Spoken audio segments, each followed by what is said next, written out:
आजच्या या नवीन वास्तूचे यजमान विकी कुमार देशमाने भाऊ यांनी आपल्या जीवनामध्ये जे स्थळ बदललं, या अगोदर ज्या वास्तूमध्ये ते राहत होते, ज्या घरामध्ये ते राहत होते, ती वास्तू बदलून आज ते या नवीन वास्तूमध्ये राहण्यासाठी आपल्या सर्वांच्या साक्षीने मोठ्यांच्या आशीर्वादाने येत आहे. म्हणजे त्यांनी आपल्या जीवनातला एक तळ सोडून दुसऱ्या तळावर, प्रगतीच्या तळावर त्यांनी आगमन केलेलं आहे. त्यासाठी हजारो वर्षापासून चालत आलेल्या आपल्या या कृषी संस्कृतीमध्ये, शेतकऱ्यांच्या संस्कृतीमध्ये हा तळी उचलण्याचा विधी केला जायचा. जुन्या काळामध्ये छत्रपती शिवाजी महाराज आणि त्यांच्याही अगोदर महाबली सम्राट अशोकांच्या काळामध्ये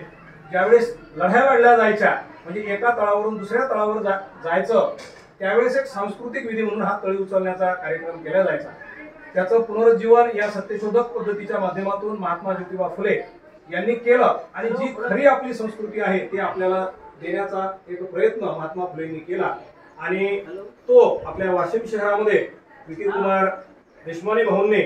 आज अंगीकारला. खरोखर आमच्या सत्यशोधक समाज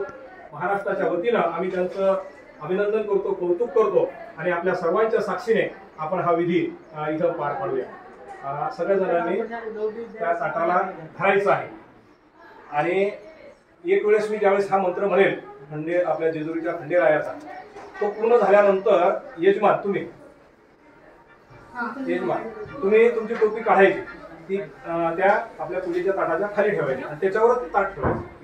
आणि त्याच्यानंतर परत मग आपण काय करणार, या देवांचं पूजन करणार, त्याला अक्षदा हळद कुंकू वाहणार आणि परत एकदा पुन्हा तोच विधी आपण पूर्ण करणार. तो पूर्ण झाला की मग तुम्ही यजमान तुम्ही काय करायचं, ही टोपी डोक्यात घालायची आणि घातल्यानंतर आपला हा जो भंडारा आहे, आता इथं जेजुरी तुम्हाला तुमच्या हिशोबाला जेजुरी कोणत्या दिशेला आहे,